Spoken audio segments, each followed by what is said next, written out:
Hello दोस्तों, welcome है हमारे YouTube channel R Y Yadav maths में।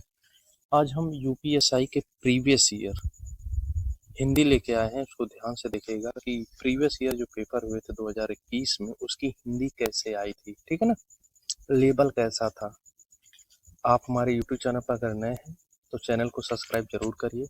अगर आपको वीडियो अच्छी लगे, लगभग 15 क्वेश्चन है, ठीक है, हिंदी के।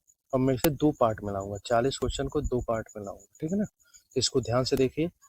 जो पैराग्राफ आते हैं, 2-3 क्वेश्चन 4 क्वेश्चन आते हैं, उसको मैं नहीं लाऊंगा। जो सीधा सीधा क्वेश्चन होते हैं, कैसे बनते हैं, किस टॉपिक से ज़्यादा बनते हैं, किस टॉपिक से कम बनते हैं, ये चीज़ें हैं, वो चीज़ मैं बताऊंगा। वीडियो वीडियो ज़्यादा लंबी नहीं होगी, 9-10 मिनट की वीडियो होगी, इसको जरूर देखिए, ठीक है। चलिए शुरुआत करते हैं। देखिए, यूपीएसआई यानी यूपी पुलिस कांस्टेबल हमने लिखा है 2025 के लिए कि इम्पोर्टेंट किस तरह से है, इसको ध्यान से देखिएगा।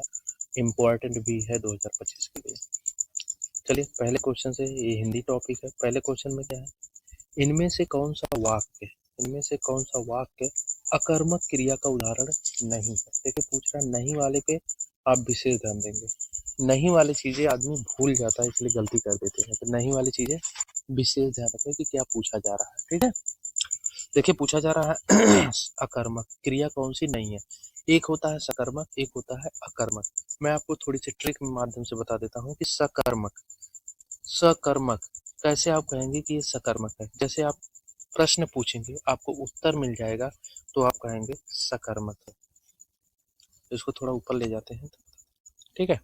अगर आप प्रश्न पूछेंगे, आपको उत्तर मिल जाएगा, तो आप कहेंगे सकर्मक है। जैसे मोहन सोता है, अब पूछेंगे मोहन क्या सोता है, उत्तर मिला कुछ नहीं मिला, यानी ये सकर्मक नहीं है, अकर्मक है, ठीक। अगर सकर्मक नहीं होगा तो अकर्मक है। दूसरा आप पूछ दे कि राम खेलता है, तो आप कहेंगे राम क्या खेलता है। प्रश्न पूछेंगे तो इसमें भी आपको उत्तर नहीं मिलेगा कुछ। तीसरा है सीता गाती है, आप पूछेंगे सीता क्या गाती है, सीता क्या गाती है, तो आपको इसमें भी उत्तर नहीं मिलेगा। इसका मतलब है सी ऑप्शन भी नहीं। और राम क्रिकेट खेलता है, आप पूछेंगे राम क्या खेलता है, तो राम क्रिकेट खेलता है, इसलिए ये क्या होगा, सकर्मक होगा। अब इसमें पूछा कौन अकर्मक क्रिया का उदाहरण नहीं होगा, यानी सकर्मक होगा। अकर्मक नहीं होगा, क्या होगा, सकर्मक होगा। ये यहाँ पे ध्यान दीजिए, यहाँ पे जो तीनों जो है ये अकर्मक होंगे। क्या होंगे, अकर्मक। केवल एक अकेला जो है राम क्रिकेट खेलता है, क्या है, सकर्मक है। ये आपको हम ट्रिक बताए हैं कि कैसे आप पहचान पाएंगे, ठीक है। प्रश्न पूछिए, उत्तर मिलता है तो सकर्मक है, प्रश्न पूछेंगे उत्तर नहीं मिलता है तो अकर्मक है, ठीक है। पहला क्वेश्चन आप समझ पाए होंगे, हमें लगता है कि हम समझा पाए आपको, ठीक है। चलिए दूसरे क्वेश्चन पे चलते हैं।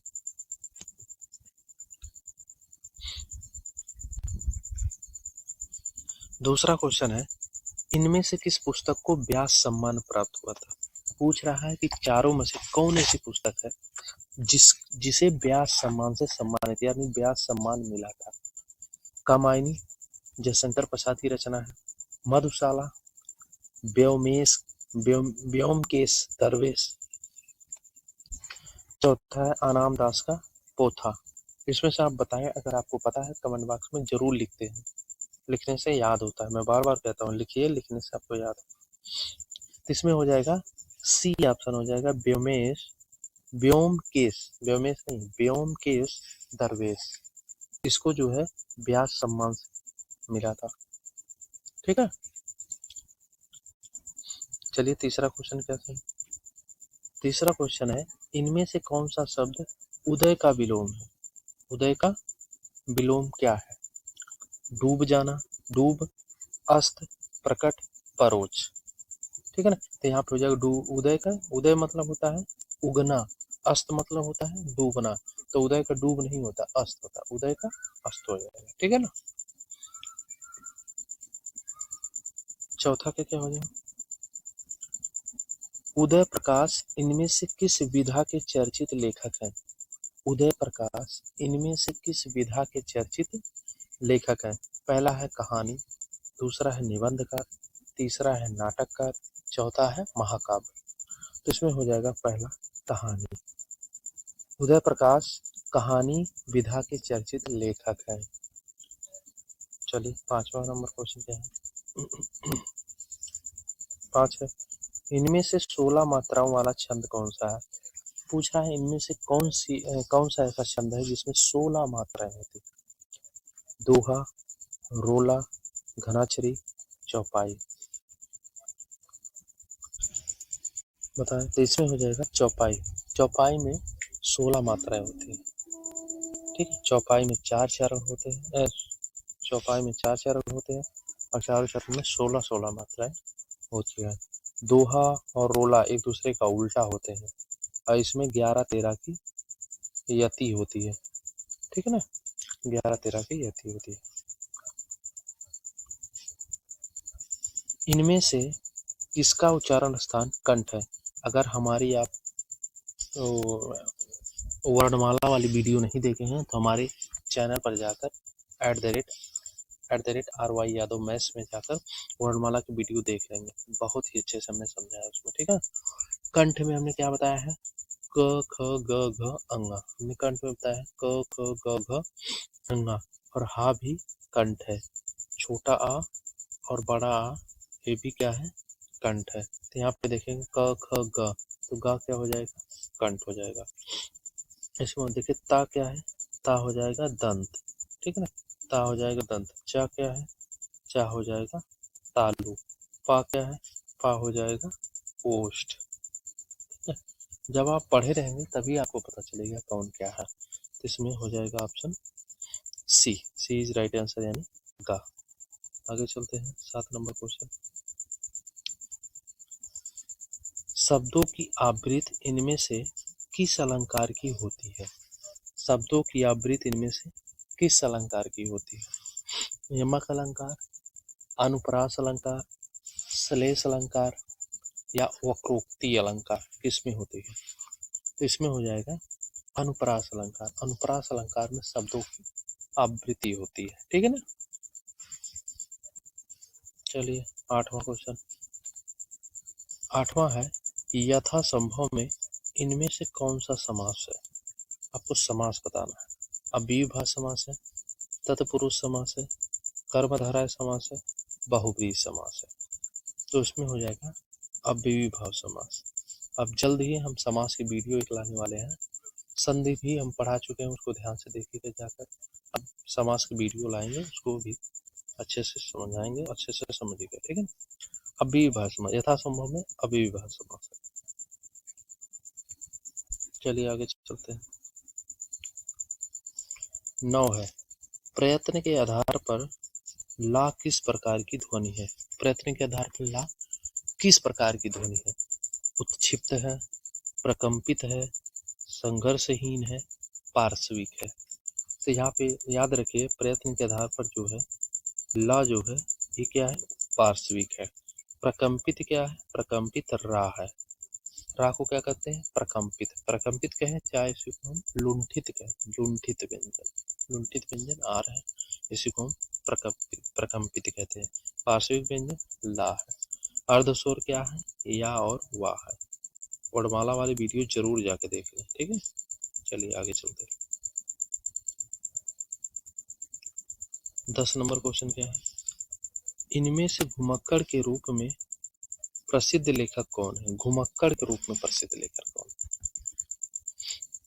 रामवृक्ष बेनीपुरी, कुंवर नारायण, राहुल संस्कृतायन और निर्मल वर्मा। इसमें घुमक्कड़ के रूप में प्रसिद्ध है राहुल संस्कृतायन। राहुल संस्कृतायन क्या है?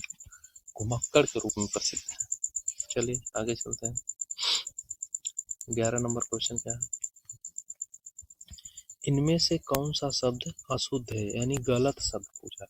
देखिए 2-3 क्वेश्चन शुद्ध अशुद्ध से आते हैं, 2-3 क्वेश्चन संधि से आते हैं, 2-3 क्वेश्चन समास से आते हैं, 2-3 क्वेश्चन जो है विलोम से आ जाते हैं, 2-3 क्वेश्चन जो है पर्यायवाची से आ जाते हैं। ऐसे टाइप से क्वेश्चन बनते बनते 40 क्वेश्चन बनते हैं।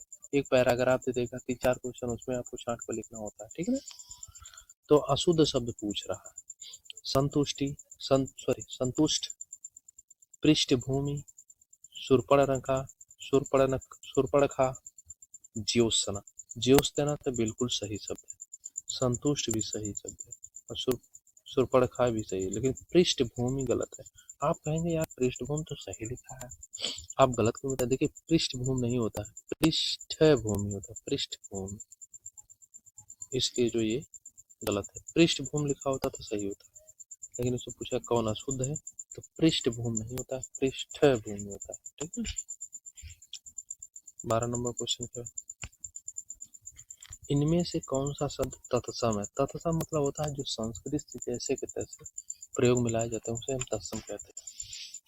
ठीक है। जैसे जम्बुल, नाक, धुरी, जनमास, इसमें क्या हो जाएंगे, फर्स्ट ऑप्शन हो जाएगा जम्बुल। जम्बुल इसमें क्या है, तत्सम शब्द है। 13 नंबर क्वेश्चन इसको पढ़िए, इनमें से किस साप्ताहिक का संपादन महात्मा गांधी जी ने किया था। कोई इनकी जो है पत्रिका है, इन्होंने संपादन किया था, कौन सी पत्रिका है। 13 नंबर क्वेश्चन, हंस, देश, भारत, हिंदी नवजीवन, इनमें से कौन सा। इसमें हो जाएगा हिंदी नवजीवन। हिंदी नवजीवन पत्रिका का संपादन महात्मा गांधी जी ने किया था। 14 नंबर क्वेश्चन क्या है, इनमें से कौन सा शब्द वीरांगना का पुल्लिंग रूप है। ठीक है, वीरांगना का पुल्लिंग रूप है। वीरता, वीरांगन, वीर, इनमें से कोई नहीं। इसका हो जाएगा सी ऑप्शन, वीर। वीर जो है वीरांगना का पुल्लिंग शब्द है। आगे चलते हैं, लास्ट क्वेश्चन हमारा है, ये हमारे वीडियो का लास्ट क्वेश्चन है, जिन संज्ञाओं की विशेषता बताई जाती है उन्हें क्या कहते हैं। देखिए संज्ञा किसे कहते हैं, संज्ञा कहते हैं किसी व्यक्ति वस्तु स्थान या भाव की बात की जाती है तो वहाँ संज्ञा होता है। सर्वनाम, सर्वनाम किसे कहते हैं, संज्ञा के स्थान पर प्रयुक्त किए जाते हैं उन्हें सर्वनाम कहते हैं। जैसे यह है, वह है, वे, जो, सो, ऐसे क्या होते हैं, सर्वनाम होते हैं जो संज्ञा के स्थान पर प्रयुक्त किए जाते हैं। और कहता है यहाँ पे देखिए, जिन संज्ञाओं, जिन कहता है जो संज्ञा, जो कहता है जिन संज्ञाओं की विशेषता बताई जाती है उन्हें क्या कहते हैं, तो उन्हें विशेष कहते हैं। ठीक है, उन्हें क्या कहते हैं, विशेष कहते हैं। जिन संज्ञाओं की विशेषता बताई जाती है उन्हें विशेष कहते हैं। ठीक है, ये हमारे वीडियो का लास्ट क्वेश्चन था, ध्यान से रखिएगा। अगर आप लोग ऐसे ही सपोर्ट करते रहेंगे तो हम आगे भी वीडियो लाते हैं। ठीक है, 15-15 क्वेश्चन की हम वीडियो लाते, ज़्यादा लेंथी हो जाती है, ज़्यादा लेंथ